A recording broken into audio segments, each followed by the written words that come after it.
কৌশল করে বৃদ্ধা মাকে বাড়ি থেকে তাড়িয়ে দিয়েছিল ছেলে। অসহায় বৃদ্ধা আদালতে দ্বারস্থ হলে বিচারক ওই বৃদ্ধাকে ফেরারও নির্দেশ দেন। আদালত সূত্রে খবর, হরিদেবপুরের বাসিন্দা ওই বৃদ্ধাকে তার ছেলে দেখাশোনা করেন না এবং বিভিন্ন কৌশল করে তার সম্পত্তি লিখিয়ে নেন এবং তাকে বাড়ি থেকে বের করে দেন। পরবর্তীকালে বহুদিন ঘরছাড়া থাকার পর আদালতে দ্বারস্থ হন ওই বৃদ্ধা। এরপরে দ্রুত পদক্ষেপ করে আদালত, বৃদ্ধাকে ঘরে ফেরানোর নির্দেশ দেওয়া হয়েছে এবং হরিদেবপুর থানার পুলিশকেও প্রয়োজনীয় ব্যবস্থা নিতে বলা হয়েছে।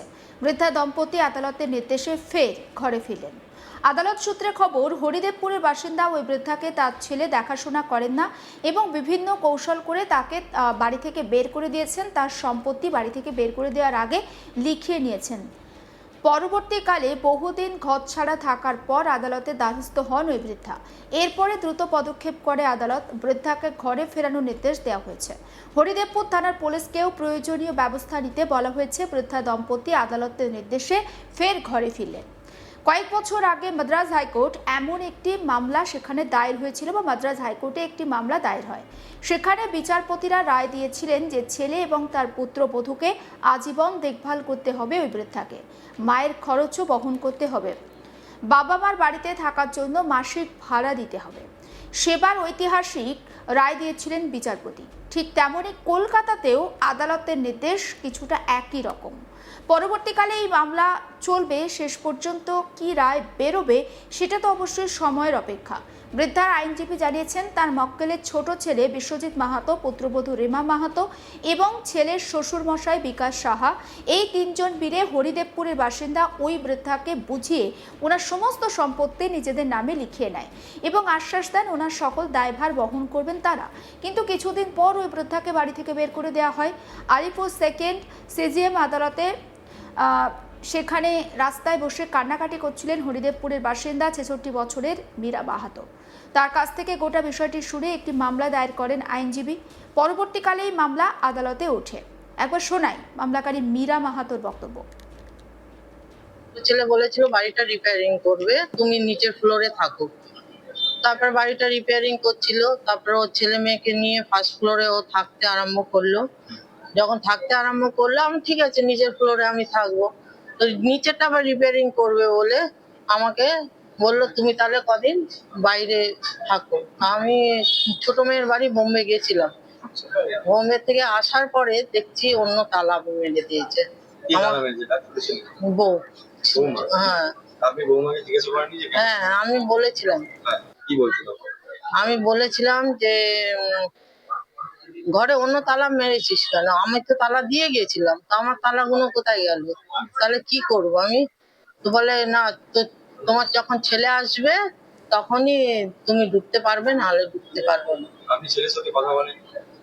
ছেলে এসেছিল, আমি অপেক্ষা করছিলাম কদিন, বেশ কিছুদিন এই বাড়ি সেই বাড়ি করে ঘুরে ঘুরে কাটাচ্ছি। আপনার জায়গাতে আপনি ঘর ছাড়েন? হ্যাঁ, আমি অন্য অন্য জায়গায় থাকছিলাম। তারপরে যখন আমি অপেক্ষায় ছিলাম যে ছোট ছেলে আসুক, তারপরে আমি আমার সিদ্ধান্ত নেব।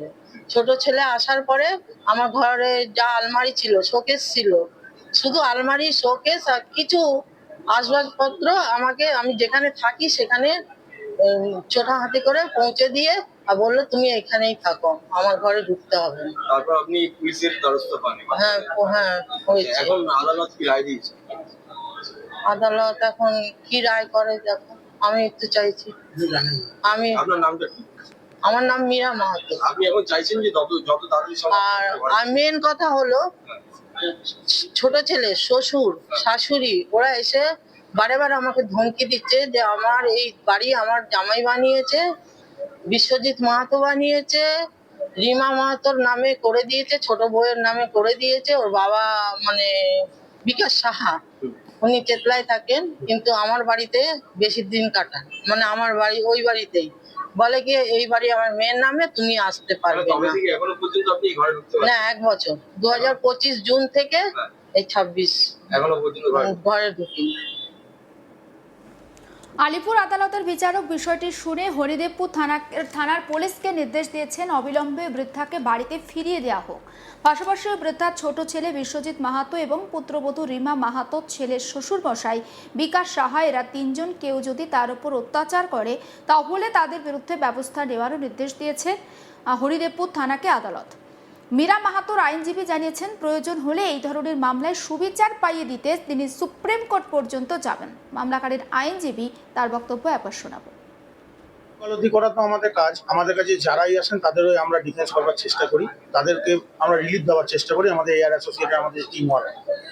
এইটা খুব লজ্জাজনক ব্যাপার যে একজন মাকে বা বাবাকে কোর্টের কাছে আসতে হচ্ছে তার নিজের জায়গায় তাকে ফিরে যাওয়ার জন্য। সেরকমই একজন ভদ্রমহিলা আমাদের কাছে আসেন, মীরা মাহাতো, 66 বছর বয়স। উনি আমাদের চেম্বারে এসে একদিন কান্নাকাটি শুরু করলেন কি না, ছোট ছেলে ওনাকে ভুল বুঝিয়ে ওনার বাড়ি ওনার থেকে নামে লিখিয়ে নিয়ে ওনাকে বার করে দিয়েছে। পরবর্তীকালে আমরা একটি মামলা ফাইল করি, ডোমেস্টিক ভায়োলেন্স মামলা, লার্নেড এসিজিএম আলিপুরের কাছে। সেই মামলা ট্রান্সফার হয়ে যায় লার্নেড 4 জিএম এর কাছে, এবং আগামীকাল সেই মামলা যখন মুভ হওয়াতে আমরা লার্নেড কোর্টের কাছে আমরা সমস্ত তথ্য তুলে ধরি যে কিভাবে ছোট ছেলে, যার নাম হচ্ছে বিশ্বজিৎ মাহাতো, তার বউ রিমা মাহাতো এবং ওনার শ্বশুর মশাই মানে বিশ্বজিৎ মাহাতো শ্বশুর বিকাশ সাহা, এরা তিনজন মিলে এই ভদ্রমহিলার উপর অত্যাচার করে ওনাকে বাড়ি থেকে বার করে দিয়েছেন প্রতারণা করে।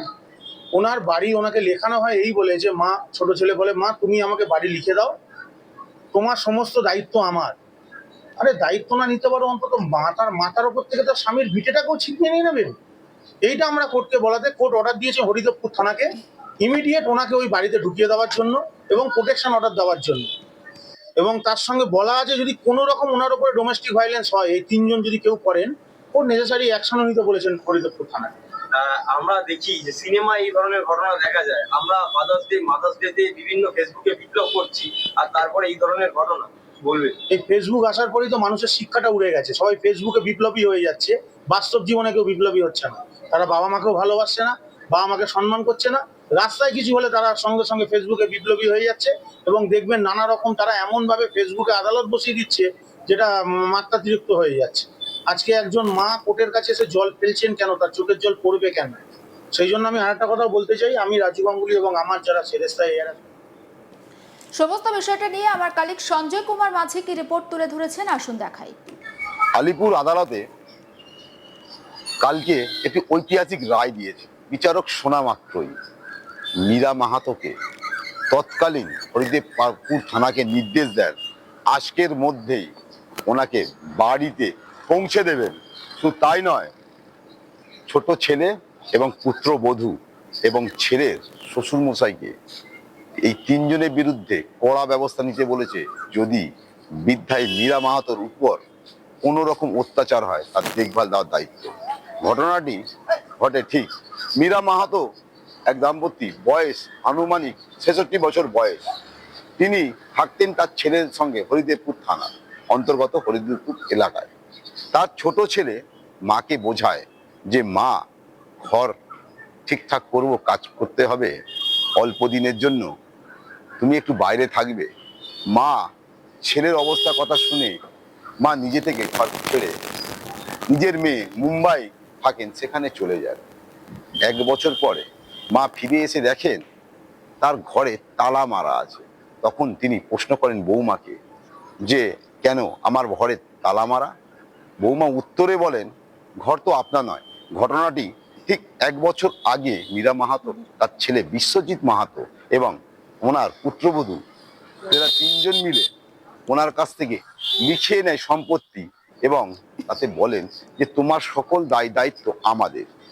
কয়েকদিন মধ্যে তাদের ছন্দ ফন্দি শুরু। কিছুদিনের মধ্যে মাকে ভুলিয়ে ভালিয়ে বাড়ি কাজ ঠিক করবে বলে মাকে অন্যত্র পাঠানোর ব্যবস্থা করেন। মা যথারীতি ফিরে আসার পর মাকে সম্পূর্ণ রাস্তায় বসিয়ে দেয়। অবশেষে তিনি বাধ্য হয়ে আলিপুর 2nd CGM অফিসের সামনে বসে কান্নাকাটি করছিলেন। উকিল বাবুরা বসে থাকেন, শুনে বলছেন আপনি কেন এখানে বসে কান্নাকাটি করছেন? পুরো ঘটনা সবিস্তারে তিনি জানান। সমস্ত আপডেট পৌঁছে দেবো আপনাদের কাছে, নজর রাখুন। আজ তাক বাংলা সাবস্ক্রাইব করতে ভুলবেন না।